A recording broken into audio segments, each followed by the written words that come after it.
अस्सलाम वालेकुम गाइस इस टाइम हम मौजूद हैं तेसा टाउन स्कीम 45 LERP के प्रोजेक्ट पे।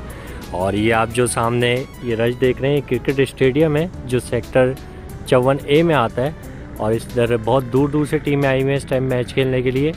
पीछे की जो आप आबादी देख रहे हैं ये घर बने हुए ये 54B में आते हैं। और ये भी टोटली जो है यहाँ पे आबादी हो चुकी है, लोग रहना शुरू हो चुके हैं।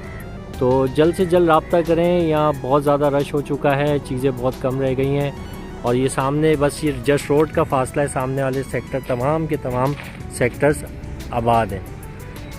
तो जल्द से जल्द रब्ता करें। क्रिकेट स्टेडियम के साथ ही ये होटल आता है, ये भी ऑन हो चुका है। और ये 150 फीट का रोड है, इसी 150 फीट रोड के बिल्कुल जो है सेक्टर 50 के सामने ही क्रिकेट स्टेडियम आ रहा है।